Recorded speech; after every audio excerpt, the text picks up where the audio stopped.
Welcome everyone to another episode of Kiwi Talks. My guest today was a developer at Bethesda for over 20 years, and he did a number of things there.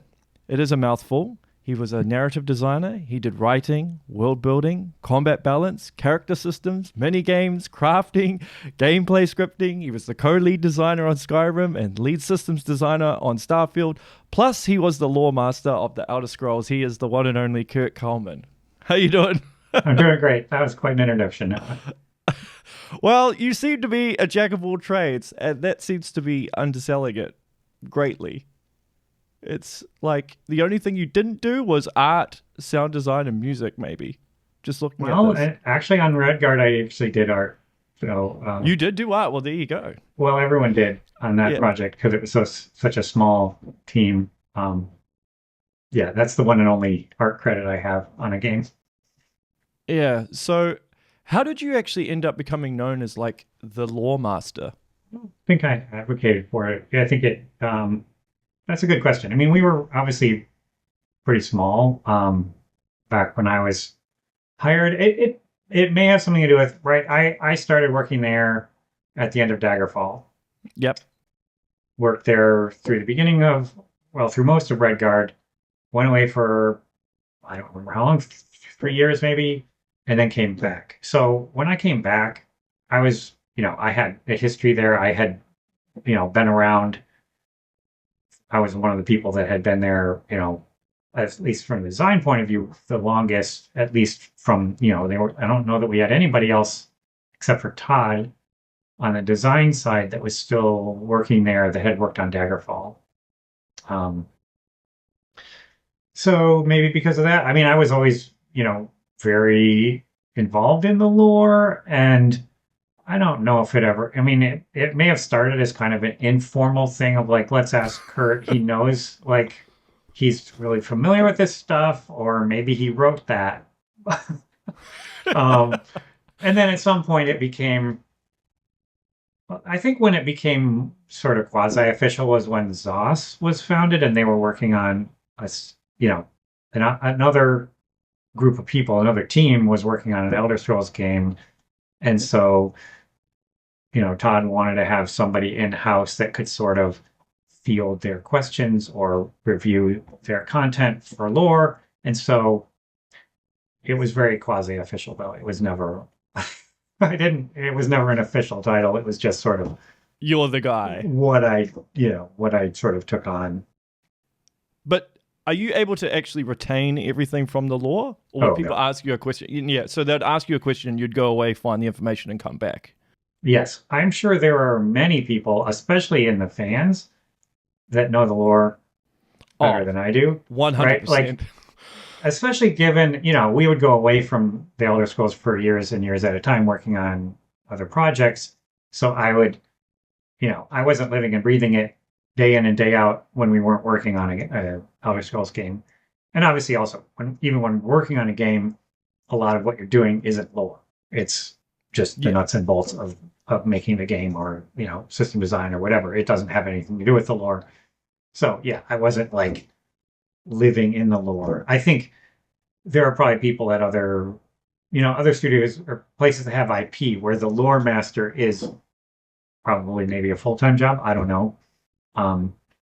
It probably could have been or should have been, but we didn't have the staff for that. So, I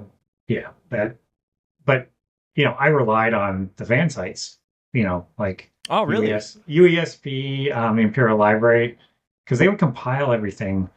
And what we tried to have an internal lore site. And we had one, but it, like many things like that, we didn't have anyone dedicated to maintaining it.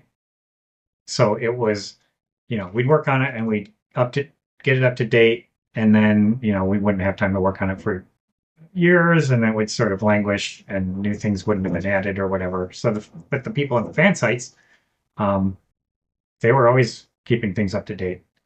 So those were my initial go-to. Not because, it's right. If I'm looking up like a book, you look quizzical, but they had all the lore, like it was taken from the games. It wasn't like they wrote it. But if I wanted to look at what did the various books say? Well, they had them easily accessible. We may have had them somewhere, but it was easier to look it up on USP, or if I wanted to get like a quick rundown of like what did this quest in Daggerfall do? Well, we didn't have that at all. Like we didn't. I don't know that we had any information from like our records. The internal like what I guess it was a wiki went back to Oblivion, but stuff from previous we probably had we had the text of the books because we had them in the editor and we could put them in, but the data from the Morrowind quests or Daggerfall quests, we didn't have that anymore. I couldn't. It was not easy to pull that up. I didn't just have Morrowind installed on my computer and I could just pull up the editor and look at it. So it was much, and even if I could, that would have been a very cumbersome way to like figure out what went on in say a Morrowind quest, right? Like I could look on UASB, they would have it all like laid out. It's good that you're able to elaborate on that, because I think there's this perception that you were just the Bible and that you retained everything, and everyone would come to you and you'd just know it straight off the bat. To me, the actual more the role was, it wasn't because anyone could do that, right? Anyone could look it up. You didn't need me to do that. It was more for new stuff. That's to me what I saw was, does this fit? Should we add this, or does this contradict something? That's a bit harder to come by, and it's much more of a judgment call, right? Like if we're doing a new thing, should we do it? Does it fit with the vibe of Elder Scrolls? Does it maybe, maybe we wanted to not answer that question. Maybe we want to keep that open. That was also a lot of it was we were avoid answering questions, or, if there was, lore that was like open that it could have been this, that, or the other thing, it was better not to answer that question until we had to. Like if we needed to answer that question because we were putting it in one of our games, then we would answer the question. But there's no reason just to write a book that answers that question unrelated to the game if you didn't have to, because you never know when you might need the room to maneuver when you want to make something in the future, and you're like, damn it, I wish we hadn't said that like 5 years ago, because we would have liked to be able to do the other thing. That makes sense, because you studied history, right? At was it Michigan University and Duke University? And then you Michigan State was my undergrad, and then I got a master's degree at Duke. So, and at Duke was where I got a master's degree in history. So that's what I kind of came out of Duke and went to work for Bethesda the first time. But what made you decide to kind of go in that decision, like to pivot to game development? The fact that when I finally figured out, like I was working on my PhD, and I finally seemed maybe be a little late to figure this out, that I didn't really like doing research and I didn't really like teaching. That's pretty much what you do with a PhD in history, right? You do research and teach. So then I was kind of at a like, well, now what am I going to do? What else do I like to do? And I mean, back in the late 90s, it wasn't really like getting into games wasn't like a main career that people, at least I hadn't really thought of doing. I thought it was a hobby. Like a friend of mine from high school, we had made a couple of board games together. So, and we were like doing that, but I didn't look on it as a career, at least until I was like, well, what do I want to do with my life? And I think I started looking at game jobs just as a like, I guess, yeah, that would be fun if you could get a job doing that. It didn't seem like a real thing that somebody does that, but not very many people. And could I get a job doing that? But yeah, then I did. So did it turn out to be what you thought it would be when you first started working for Bethesda as a writer, so to speak? I mean, we didn't have writers. I mean, I don't know, but that's still, as far as I know, doesn't have writers. Like we were like narrative design. We were called quest designers. Yeah. And for a long time, that was the only kind of designers there were. there were just quest designers and then world artists who built the levels. Then I don't remember which project. I think it was maybe Fallout 3 where level design became an official like group of Title. people Mm. that sort of split off from world art. But right up through my time when I left, it was still quest designers. We didn't have narrative designers separate from that. So the quest designers were the people we did the writing, but we also did, I guess, what would be called mission design. And we wrote the dialogue, came up with the stories, and put it in the game and implemented it. The part that we didn't do was build the levels. Like we didn't put together the world that our stories were taking place in. But we did pretty much everything else to do with, like, if we're putting together a quest, we would get, if this guy had to walk from here to there and then say something, that's what we would do. So would you draw from your experience from teaching history? I never really taught history, but from studying history, absolutely. That's a lot of, and obviously I enjoyed it. That's why I went into that field to begin with, is I enjoyed learning about it and reading about it. So, world building in a lot of ways is making up a history instead of uncovering it from the real world. You're making it up. But I always liked, that was very useful to me, that my background, because lots of analogies that you can use from, various ancient history, ancient cultures that you can put into like fantasy games. Because you're a fan of Norse epics and Tolkien, right? Tolkien, absolutely, yeah. Norse epics, I haven't. That's more tangential to working on Skyrim, I guess. But yeah, I don't know that I would say I'm a fan of Norse epics, just because I haven't really delved into that too much. But right. So, what are some of the nuances, I suppose, from Tolkien lore that you'd try to interweave into some of the lore within Elder Scrolls? Well, yeah, I wouldn't say I would try to get lore from Tolkien, but you look at what Tolkien, the world he made, I think that to me is sort of the example of world building. I mean, it's not my insight in any way, but just the fact that what you see in the books is essentially the tip of the iceberg. You can tell the difference between when you read a book where everything that the author knows about the world is in the book, and they didn't think any more about the world than they had to for what they were going to put on the page, versus the Tolkien way, which is, I think, common to many of the best books that involve world building, where he knows way more about the world than is in the book. And that was more or less because he wrote the Silmarillion first, and so he had all the world, but then he wrote the Lord of the Rings because he couldn't get the Silmarillion published. So he already had like this vast like backstory and history of his world when he was writing Lord of the Rings. But you feel that, right? When somebody just sort of starts singing about Beren and Luthien, they don't really explain who those people are, but it feels like they know, and you feel like the author knows. It doesn't feel like it's just made up on the spot on that page when the author was writing it, because it wasn't. So to me, that is what I would always strive for in world building, is to know more about the world than we were going to tell the players. And I think a lot of that has to do with that's useful for the designers as well, and maybe as much for the designers that are working on the world as it is for the players, because the designers also want to know, and it helps inform their writing and the stories that they're building if they know more about the world and the history of the world, right? Like, the more you know, the more you can make it feel real and feel grounded.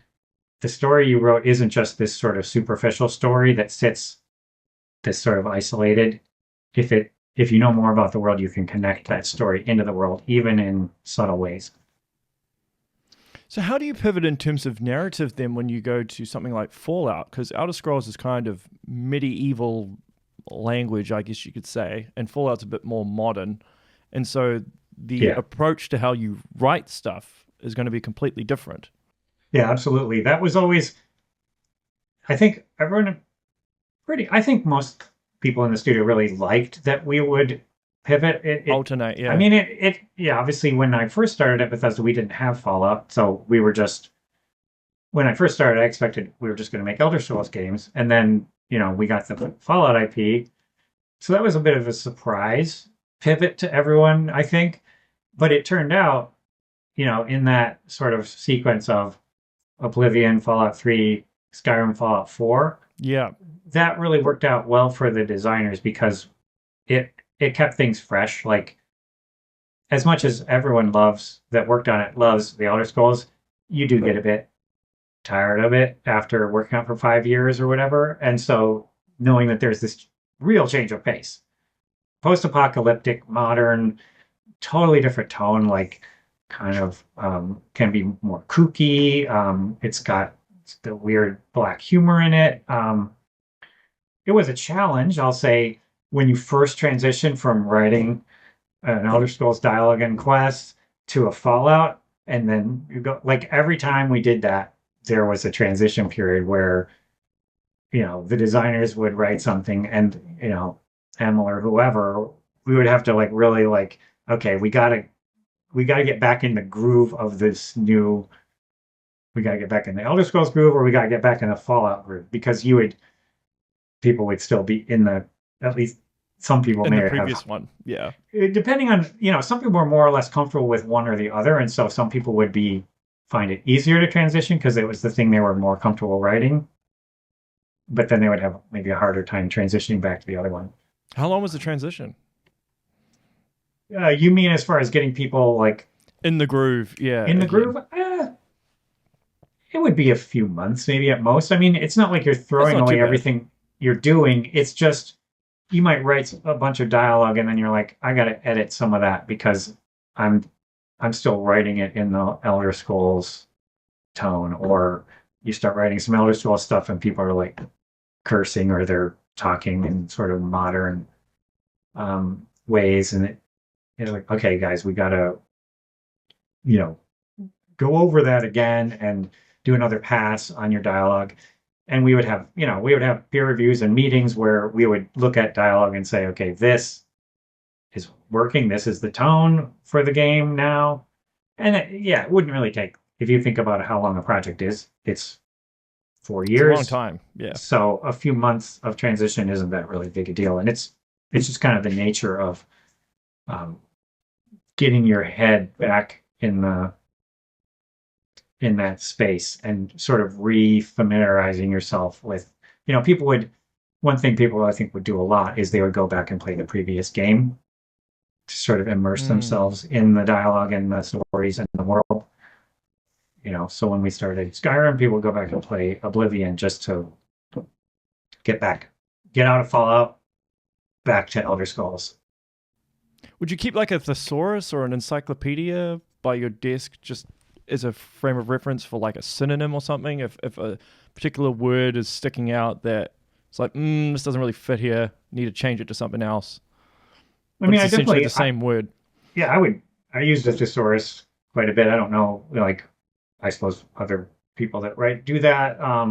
We would have, I think actually it was both Elder Scrolls and Fallout, where we would have, on our development website, here are words that you should use, slang terms, things that aren't necessarily familiar words, but words that we wanted that fit in the world. I think there were some words that we used in Skyrim that was sort of with the Nord slang, and there was, I'm sure, some in Fallout too. But I think it's not so much the exact words; it's more the tone, which is harder to quantify. Like, you can't just spell it out like in 3 bullet points to say this is how you write for Fallout, this is how you write for Elder Scrolls.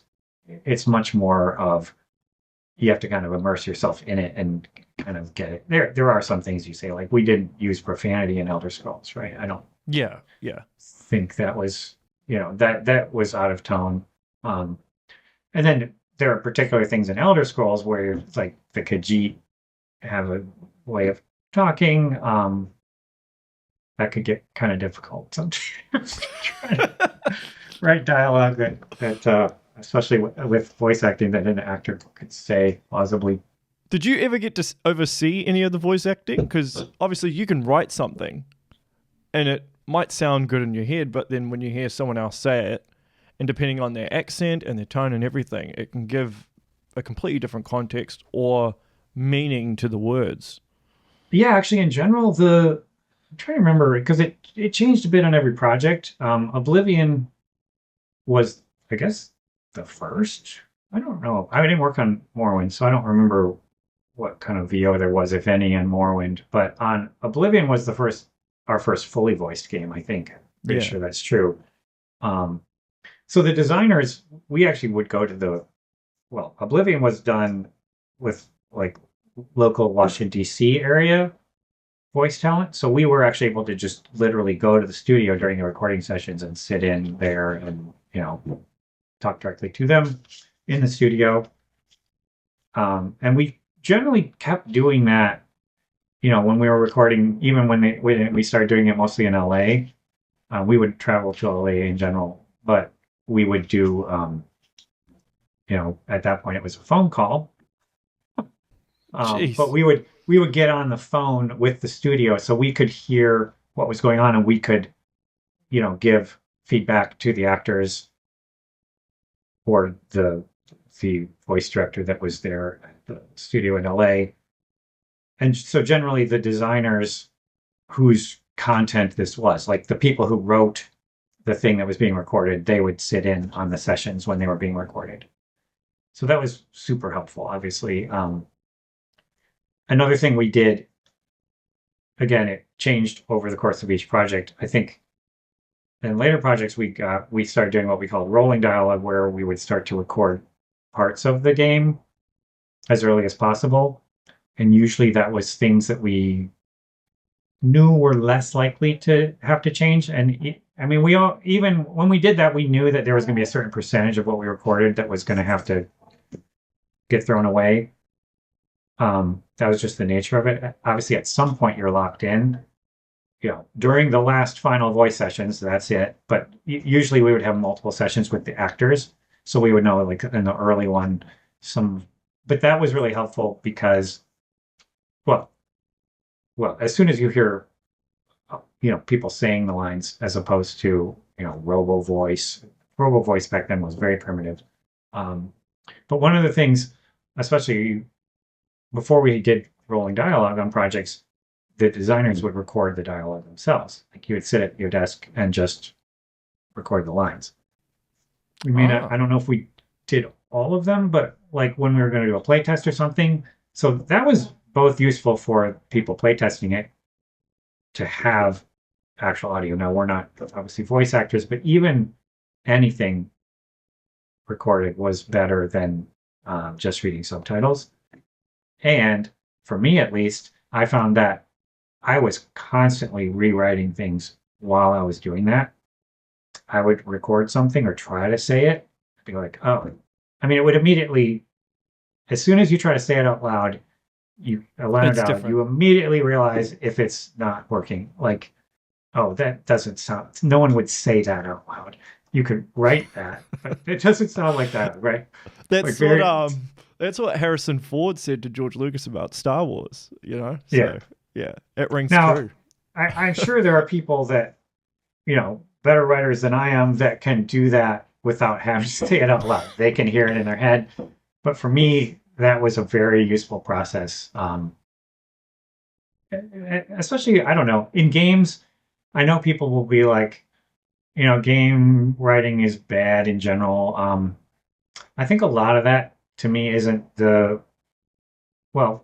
there's some of it is that we're jack of all trades, especially at Bethesda, right? We were not pure writers. You had to do everything. We had to be good enough writers. We also had to be good scripters and make the missions and come up with the stories.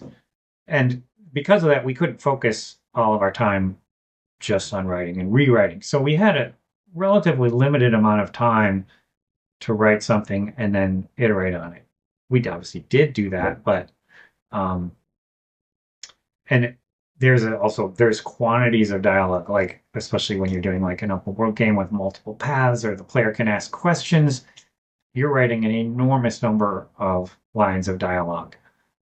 Um, so that's a lot to get through, iterate on. It's not the same as if you look at like a script.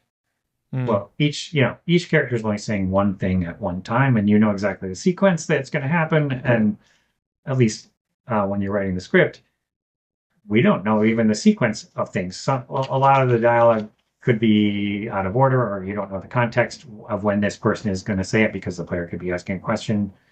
There could be um, branches in the quest that could cause the player to come to something earlier or later, and different things happened leading up to it. So, yeah, not making excuses, but there is at least in our studio, we were wearing a lot of hats. So, and Bethesda always was, at least maybe up through at least through those first four games, we were relatively small compared to the studios that we might have been our games were competing with. So we were sort of making those games effectively on a shoestring. But there were so many overlapping roles, right? I know some of the former Bethesda devs have said that, like with Starfield, because it had ballooned in size, that was no longer possible to some degree because you were almost siloed. Yeah, I mean, Yeah. that was one of the things I liked about the games, and I think I think it has a lot of advantages that we had the quest designer who was handling all of the stuff. I think that really helps the story and the dialogue be very integrated into the gameplay. It's not Mm. We weren't writing it in isolation. We knew because we were putting it in the game exactly what was going to be happening when these characters were saying this, what was leading up to it. Um, if we're writing, dialogue for someone's going through a dungeon with you or something, and we're writing the dialogue, we know exactly what's going on because we're putting it together, um, and we're playtesting it and seeing it in context all the time. So, and because of that, also we can revise things when we see it in context. We didn't have to tell someone, "Hey, this line doesn't work here," and have them change it. We could just change it because it was also our dialogue. Well, that would add a lot more time as well, having to do it that way, where you go in and be like, "Hey, can you Oh change yeah, this?" Yeah. exactly. I mean, you know, my current studio, I am for the first time working with, narrative writers. Those people are really good at their jobs. They're almost certainly better writers than, they're certainly better writers than I am. They're maybe better writers than anybody at Bethesda was when I worked there. Um, but I can also see, because I have seen it both ways, it adds to the overhead of there's the back and forth. So, it may be that I think things may have even somewhat moved on at Bethesda. I'm not sure. We were definitely getting more specialized as the studio got bigger. For instance, right, I was the first lead system designer that we ever had on Starfield.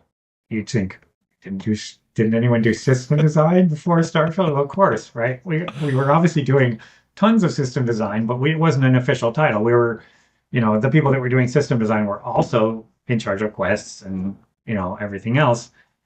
We were doing maybe less quests than some people that were only doing quests. The people that were doing system design, that was worked into their schedule, but we were still uh, doing many things, which was, it had benefits for gameplay. It was also a lot of fun because a lot of people don't want to be siloed. You know, Lots of designers have many skills. They Well, can you get write bored as and they well, can, wouldn't you? yeah, exactly. Yeah. So I always liked it, because I didn't really want to only do one thing. Yeah. And I Well, think I would there think were it a would lot of get people that like that. monotonous. Yeah. Yeah. Yeah. Yeah. So when you say systems design, though, what does that actually mean when you call Huh. yourself a systems designer? The Because it's quite shorthand, vague. the shorthand, yeah, I get that question a lot because is the rules of the game. How does the game work? That's system Right. design. How much when I swing this sword, how much damage does it do? Um, how long does it take to get a new level or to gain a skill point? Or how does alchemy work? How do the mini games work? Right? Like, who puts that all together? Combat balance. How strong are the monsters? How long does it take to kill them? How many hits? How many different kinds of, if swords you have? Like as you level up, how do things get stronger around you? All that is system design. So you're Even, working in conjunction with a lot of the quest designers and level designers in general, I suppose, to I mean, try if and you're talking get that about right. when I was purely a system designer, like on Starfield, Yeah. yeah, I mean that was a bit of a new experience, but yes, and there's definitely overlap as far as because there are some things that are, yeah, I mean, in some sense, most of the game is systems, except for the writing. But for instance, the system in Starfield of placing uh, locations on the planets, like when you would land on a spot on the planet and you'd see in the distance there's this location and that location, and in Starfield, all the exploration of the planet, all the I don't know if you played Starfield, but you Yeah. run around and you scan creatures and you find the minerals and workshop in Fallout 4 and Outpost in Starfield. That's system design. Um, so I mean, as a system designer, I could say pretty much anything but the story um, is system design. That's not literally true, but It sounds like it still covers a broad amount of areas that in terms of things that you touch, right? So yeah, it's very broad. yeah, which is good because you wouldn't. I'd imagine even with that role, even though it's siloed, so to speak, there's still enough there to prevent you from getting bored and Oh, to feel challenged. Yeah, definitely. I mean, one of the things I missed on Starfield was I wasn't doing the narrative design part of it really yeah, at all. But that there was plenty of system. I mean, it's not like as the lead, I wasn't doing it all, but at least I had a overview of it.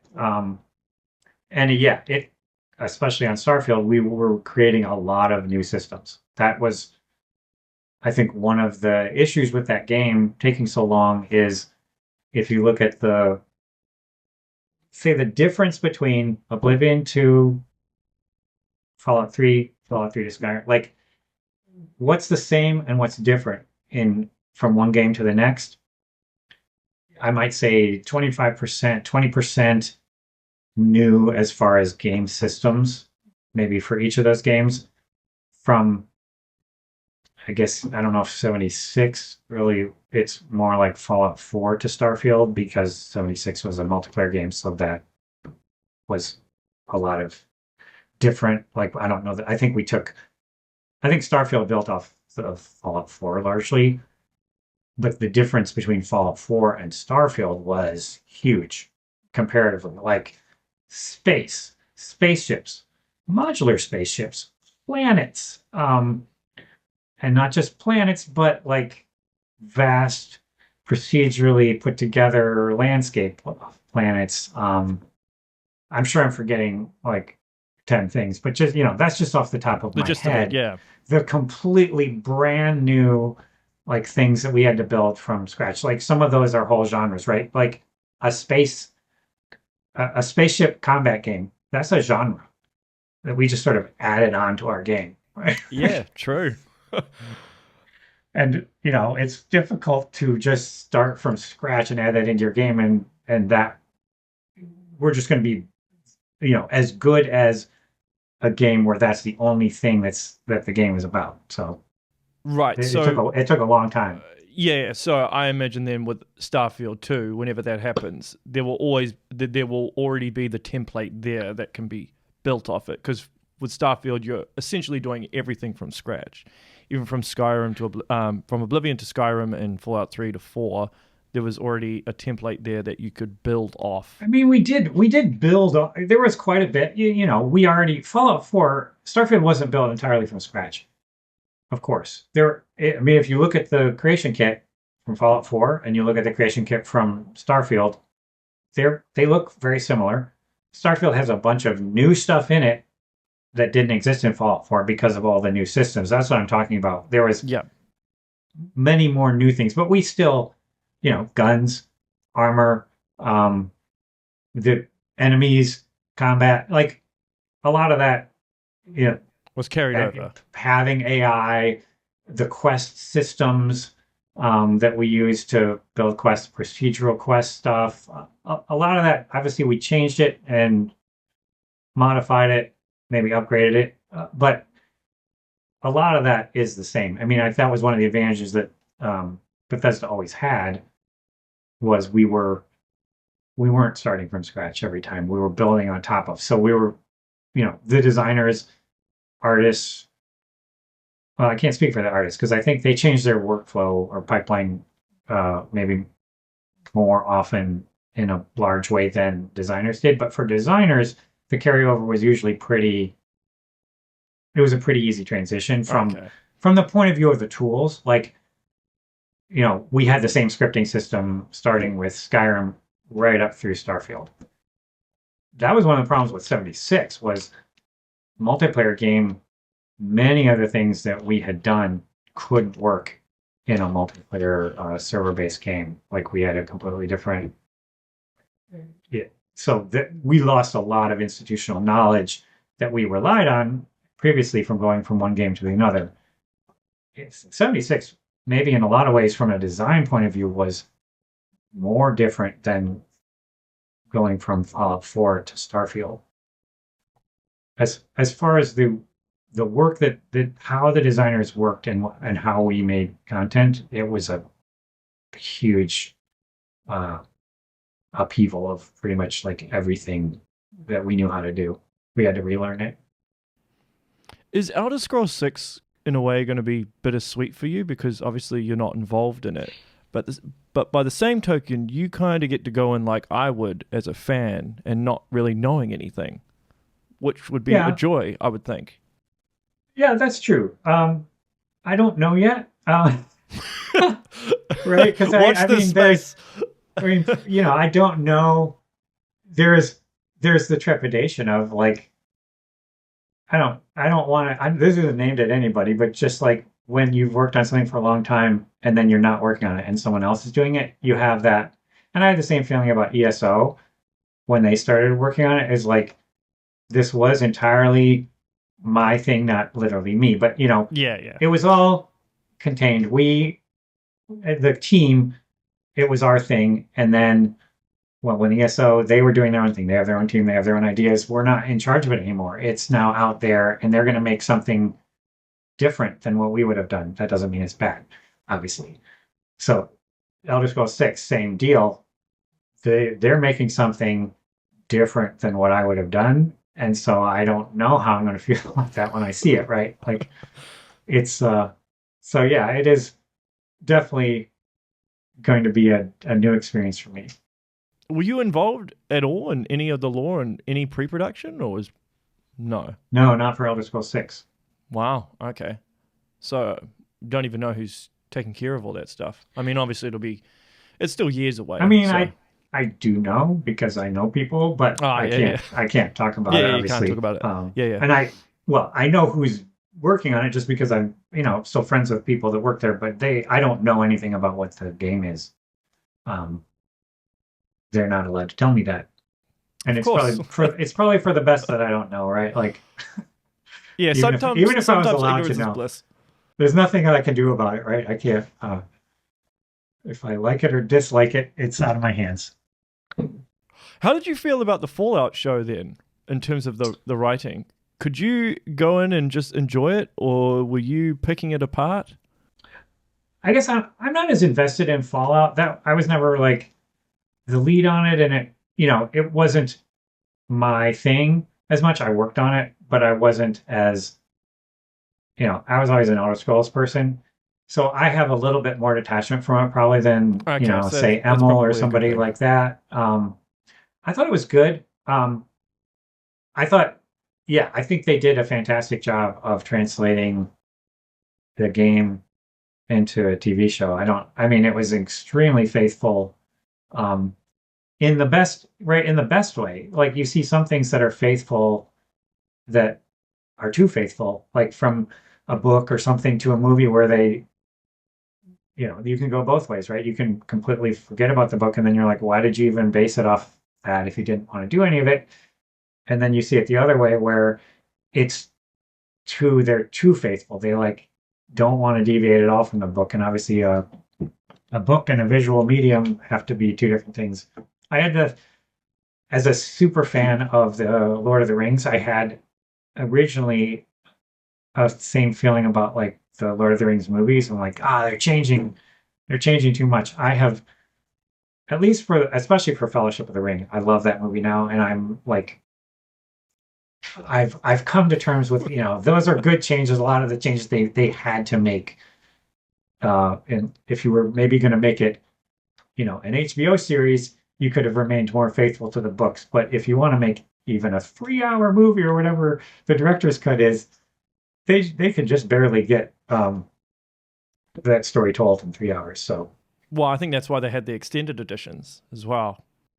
yeah, I mean that's what I'm talking about. I consider the extended editions. Oh, they're the real ones, dude. The real ones. I mean, if you go back, I don't know if you have, the movie version of it is so truncated in so many ways. All those movies, I find it essentially unwatchable. I don't know. It's been a while since I've watched the extended editions. Yeah, if you watched the original theatrical release, you would probably be stunned at how much was left out of what you think was the movie. At least that's my experience. Like I've watched the DVD version of it now so much that I can hardly remember the difference. But I remember when I first watched it, I think maybe I went back and watched the theatrical version, or maybe they showed it in a theater or something, and I was like, "Whoa, that wasn't in that. That wasn't in that." Yeah, that's the movie that should have been released, but I guess at that point he didn't have the pull to get a whatever 3.5 hour movie. Well, it was so risky at the time, right? It was unheard of filming 3 movies at the same time, like over a period of 200 days or whatever it was. It was unprecedented. A fantasy movie, I think, was a huge risk. No one, right? No one had really made a successful fantasy movie in quite a while. Not at a budget that they had. Yeah, so they did a good job. So what's your relationship been like with Todd over the years? Because obviously you knew him before he became the big celebrity, obviously, and now he's managing all these different projects. And yeah, I mean, back then, it was very different. Obviously, the first time I worked at Bethesda, it was a very small group, and I think at that point I was a designer. I don't know if we had very little structure of the projects. I think he was the lead of the projects, but I think he was considered a designer then. And he's a good designer. So I knew him, we would, go to people's apartments to hang out or whatever. And at the in the early days, I'm not sure when this went through, but we're all in one floor of the building. Everyone would sort of eat together in the cafeteria. Todd would eat lunch with the various people. When you just walk into his office and ask him a question, or when like on Oblivion or Skyrim, working on the main quest. I think both those cases was a lot of like just back and forth for weeks or whatever, working on the story. Like I would work on it, bounce ideas off of Todd, go back, revise, work on it again. I don't know how that went. Skyrim is my last experience with doing that, so I don't know how that went on the subsequent projects. But over time, Todd became, at the time, like Oblivion, Fallout 3, Skyrim even, that's pretty much the only thing he's doing. He's just one project. He's the creative lead of that project. That's his job. At some point, he became also sort of in charge of multiple studios. And also then there would be all the people that wanted his time for this, that, and the other, right? So that over time, he became, less available Accessible. for people that were not just at the very like leads of a project. And I think even for, in some cases, for the leads, he was not as accessible as they would want just because he became busier and busier. And so, that's where you get more layers of management. Um, Maybe inevitable. I don't know. I became sort of less and less enchanted with that aspect of it as the studio got bigger and bigger. Like when we were making Starfield with 4 studios, a very different experience than making Skyrim or Oblivion when you're working directly. Skyrim was maybe 120 people all together in one building.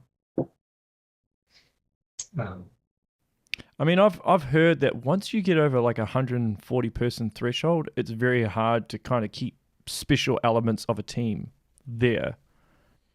yeah, and I suppose even if we were in the same building, you don't. It's hard for you to know all the 400 people, but when you're in different locations, even much harder. Um, that was a big that first cropped up on 76 where we had I think fundamentally 2 studios working on it, maybe some people in Montreal as well. um, and then the beginning of Starfield, I think it got worse. I actually think the pandemic in some ways helped that, Really? in a weird way.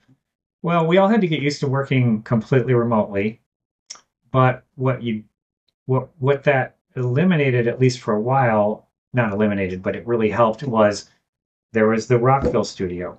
These are people that have worked together for a long time. We all knew each other. We all like were working in the same building. There was the Austin studio. They had maybe less history together, but they were all working together. So there was very much there was the people that would talk together in this studio and the people that would talk together in that studio, but they weren't right. We were only interacting in meetings. So that there was a lot of a, I don't know if us and them is the right word, but the different studios were kind of isolated from each other, because we didn't really know how to do that. We didn't wasn't like someone magically was like, this is how you do 2 studio development. We hadn't really changed our processes. And then when you get to 4, but when we went to the pandemic, now it's not like previously everyone would be sitting in a meeting room, say in Rockville, and there'd be 2 or 3 people on the screen trying to participate in the meeting. And I've been on the other end of that.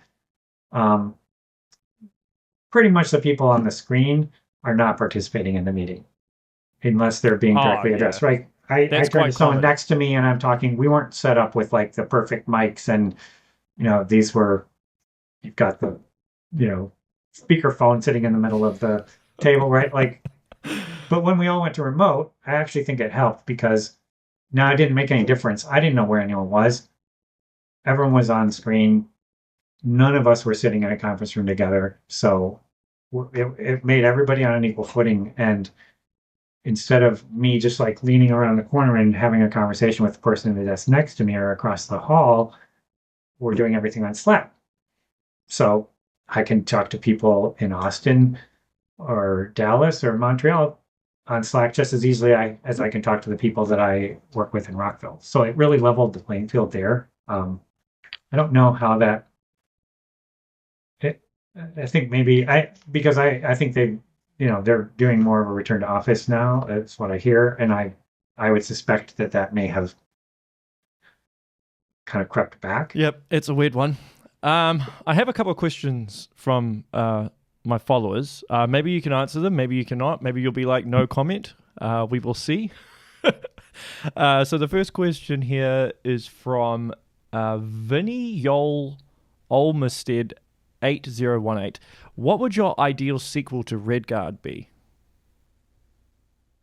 Well, I mean, we originally, the people that were making it, like especially Michael and I, wanted to do. We had started to like sketch out ideas for the Eye of Argonia, which was going to be not surprisingly, a very Indiana Jones-ish. Argonia being like this jungly marsh. It's black marsh. It's the other name for it. You've got the lizard people, the Argonians. You've got jungle temples, and uh, so yeah, that would have been that was absolutely what we had in mind. You know, Cyrus and Tobias continuing adventures, but sadly, never to be. Did you actually pitch it or anything? Or was this just an idea? Well, I left before Redguard shipped, so I wasn't in position to pitch anything True. after Redguard finished. But I think Redguard didn't. So this is just something we were talking about while we were making the game. Like, hey, the next game we should do is this. Redguard did not in any way do well enough commercially to make the studio want to do a sequel to it. I think it was pretty much of a commercial flop, even though it was well rated. The reviews were good, but for whatever reason, it didn't sell very well. Okay, next question here from LuKickLine9513. What to him is the grounding element of Elder Scrolls stories? As in, what commonality makes a main quest of the Elder Scrolls feel consistent within the franchise? That is an interesting question. That's a doozy. Yeah, I don't know. There are some things that we have done repeatedly, whether that is what you should always do for an Elder Scrolls game or not, I don't know. I mean, the sort of chosen one thing is we fell back on that more than once. There's, I mean, we don't actually. I think I'll back up and be more vague. I think essentially, in my opinion, the unknown person. We aren't telling you who you are. You're not Geralt. You're whoever you are. That to me is the advantage of the unknown prisoner. We're letting you. As an RPG, we're letting you create your own character. So that's sort of fundamental to that kind of RPG is you get make your own name. But even you look at Fallout, that's very different. You do have a backstory. You are this guy who had a wife and you ran you know exactly what your backstory is in those games, whereas in Oblivion or Skyrim, how did you get it to be in jail? How did you get to be in that cart? You don't really know, and you get to tell your own story. So that in a lot of ways makes the writing more difficult. I don't know that people appreciate that because you can't write to the character that the player is because we don't know who you are. Yeah, that's true. So your responses and the people's reaction to you can't be based on who you are because we don't want to lock you into who you are. So that I don't until you've tried it, I think people would not appreciate how that really does make it difficult to especially in writing when we start trying to do player responses, you can't really put a tone on it because we don't know who you are. You are who you want to be. So we have to make sure to preserve that. So I think that to me is essential for the Elder Scrolls, at least what we have, what's been done in the game so far. I would, and that to me always was important to let you be who you wanted to be and not try to force you into who we wanted you to be. So if you're doing heroic things, it's because you've chosen to do those. You're doing a heroic quest, but you could also do the Dark Brotherhood and do unheroic things. You could do unheroic things while you're doing the main quest also. Like we can't, because it's an open world game and the BGS games were all about sort of maximum freedom for the player. We would try not to constrain you as much as possible. Yeah, that's a good answer. So okay. Yeah. Okay, final question. This is from Nexturant underscore Zelium 4045. These names, man. Does he wish sometimes that after Morrowind, the Elder Scrolls continued to feature more of the weird fiction lore? And does he like that psychedelic approach to world building? Or does he prefer the more tame European fantasy like in Oblivion? Oh, I definitely. So I didn't. I came back during the end of pre-production on Oblivion. So I was not involved. I wasn't the lead on Oblivion. So I wasn't involved in the initial. The world building for Oblivion was pretty much done when I started on it.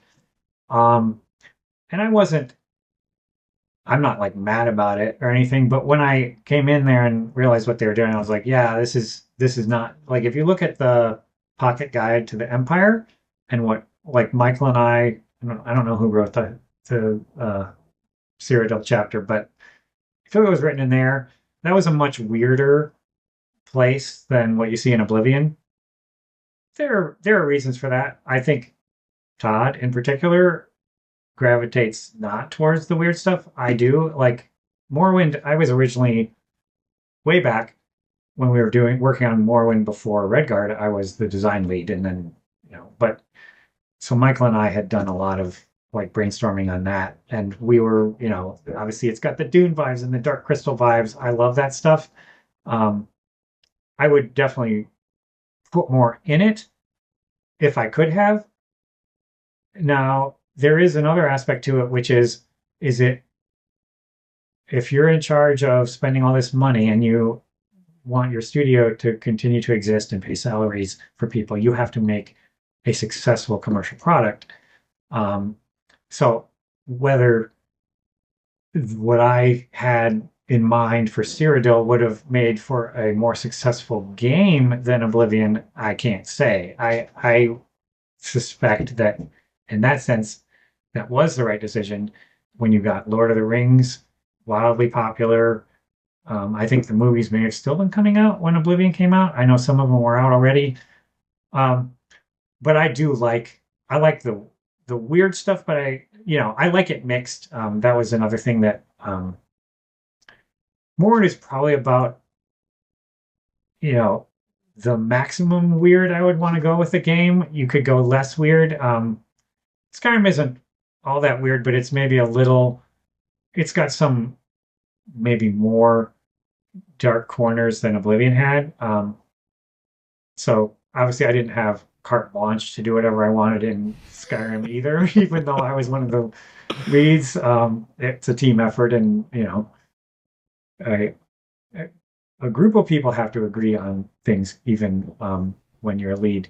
So, do you think there's any chance of them going back to that at any point, or do you think we're too far past that to kind of go back to the Morrowind psychedelic days? I personally don't, because there's too much writing on it, I would think. I think that it's probably that it's, especially now, it's just, you've got Microsoft, it's got to be one of their big things. I would be skeptical that they could do a game in like Elsewhere or Black Marsh because of that, because those inherently the main population are lizard people or cat people, right? Like that becomes much weirder than a place that's human population. So I think it's harder to do.